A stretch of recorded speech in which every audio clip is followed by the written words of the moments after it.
ನಮಸ್ತೆ ಗೆಳೆಯರೇ, ನೀವು ನೋಡ್ತಾ ಇದ್ದೀರಾ ಹಳ್ಳಿಯ ಐದ ಯೂಟ್ಯೂಬ್ ಚಾನಲ್. ಆತ್ಮೀಯ ಗೆಳೆಯರೇ, ಇವತ್ತಿನ ಈ ವಿಡಿಯೋದಲ್ಲಿ ಗೃಹಲಕ್ಷ್ಮಿ ಯೋಜನೆಯಡಿಯಲ್ಲಿ ನೀಡುವಂಥ 10ನೇ ಕಂತಿನ ಹಣ ಜಮಾ ಆಗಿದೆ ಅಂತ ಅನೇಕ ಜನ ಯೂಟ್ಯೂಬ್ ಚಾನಲ್ಗಳಲ್ಲಿ ಹೇಳ್ತಾ ಇದ್ದಾರೆ. ಅದು ಜಮಾ ಆಗಿದೆ ಇಲ್ವಾ ಎಂಬುದನ್ನು ನಿಮಗೆ ಲೈವ್ ಪ್ರೂಫ್ ಆಗಿ ಈ ವಿಡಿಯೋದಲ್ಲಿ ತಿಳಿಸ್ಕೊಡ್ತಾ ಇದ್ದೀನಿ. ವಿಡಿಯೋನ ಪೂರ್ತಿಯಾಗಿ ವೀಕ್ಷಿಸಿ. ಮತ್ತು ಇದೇ ಮೊದಲ ಬಾರಿಗೆ ನಮ್ಮ ಯೂಟ್ಯೂಬ್ ಚಾನಲ್ನ ನೋಡ್ತಾ ಇದ್ದರೆ ದಯವಿಟ್ಟು ಸಬ್ಸ್ಕ್ರೈಬ್ ಮಾಡಿಕೊಡ್ರಿ ಅಂತ ಹೇಳ್ತಾ ವಿಡಿಯೋನ ಪ್ರಾರಂಭ ಮಾಡ್ತಾ ಇದ್ದೀನಿ. ನೇರವಾಗಿ ನೀವು ಗೃಹಲಕ್ಷ್ಮಿ ಯೋಜನೆ ಹಣ ಜಮಾ ಆಗಿದೆ ಅಥವಾ ಇಲ್ವಾ ಎಂಬುದನ್ನು ಚೆಕ್ ಮಾಡಲು ಬೆಸ್ಟ್ ಆಪ್ಷನ್ ಅಂದರೆ DBT ಆ್ಯಪ್ ಮೂಲಕ.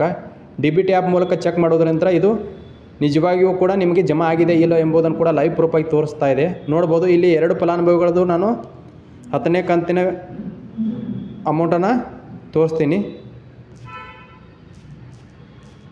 ಇವರಿಗೆ ಜಮಾ ಆಗಿದೆ ಇಲ್ವಾ ಎಂಬುದನ್ನು ನೋಡೋಣ. 10ನೇ ಕಂತು ಇಲ್ಲಿ ನೋಡ್ಬೋದು, 3 ಆಪ್ಷನ್ ಬಂದು ಗೃಹಲಕ್ಷ್ಮಿ ಅನ್ನಭಾಗ್ಯ ಯೋಜನೆ, ಪಿಂಚಣಿ ಯೋಜನೆಯಾಗಿದೆ. ಗೃಹಲಕ್ಷ್ಮಿ ನೋಡೋದಾದರೆ ಇವರಿಗೆ 10ನೇ ಕಂತು ಬಂದಿದೆ ಇಲ್ಲ ಎಂಬುದನ್ನು ನೋಡೋದಾದರೆ 1, 2, 3, 4, 5, 6, 7, 8, 9 ಅಂದರೆ ಟೋಟಲ್ 9 ಕಂತುಗಳು ಬಂದಿವೆ. 10ನೇ ಕಂತು ಇನ್ನೂವರೆಗೂ ಕೂಡ ಜಮಾ ಆಗಿಲ್ಲ. 9ನೇ ಕಂತು 24/4/2024ರಂದು ಜಮಾ ಆಗಿದೆ.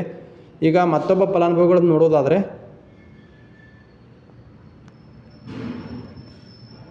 ಮತ್ತೊಬ್ಬರು ತೋರಿಸ್ತಾ ಇದ್ದೀನಿ ನೋಡಿ. ಇವ್ರದ್ದು ಕೂಡ 23/4/2024ರಂದು 9ನೇ ಕಂತು ಜಮಾ ಆಗಿದೆ. 10ನೇ ಕಂತು ಇನ್ನೂ ಕೂಡ ಜಮಾ ಆಗಿಲ್ಲ. ಯಾರಿಗಾದರೂ ಜಮಾ ಆಗಿದ್ದರೆ ದಯವಿಟ್ಟು ಕಮೆಂಟ್ ಬಾಕ್ಸಲ್ಲಿ ಕಮೆಂಟ್ ಮಾಡಿ. ಮತ್ತು ಯಾರಿಗೆ ಜಮಾ ಆಗಿಲ್ಲಲ್ಲ ಅಂಥವರು ಕೂಡ ಕಮೆಂಟ್ ಮಾಡಿ. ಮತ್ತು ಇದೇ ಮೊದಲ ಬಾರಿಗೆ ನಮ್ಮ ಯೂಟ್ಯೂಬ್ ಚಾನಲ್ನ ನೋಡ್ತಾ ಇದ್ದರೆ ದಯವಿಟ್ಟು ಸಬ್ಸ್ಕ್ರೈಬ್ ಮಾಡ್ಕೊಳ್ಳಿ. ಇದರಲ್ಲಿ ಲೈವ್ ಪ್ರೂಫಾಗಿ ನಿಮ್ಗೆ ತೋರಿಸಿದ್ದೇನೆ. ಇನ್ನೂ ಕೂಡ 10ನೇ ಕಂತು ಹಣವನ್ನು ಬಿಟ್ಟಿಲ್ಲ. ಯಾರಿಗೆ ಜಮಾ ಆಗ್ತಾ ಇದೆಯಲ್ಲ ಅದು ಕೇವಲ 9, 8, 7ನೇ ಕಂತುಗಳ ಹಣ ಆಗಿದೆ.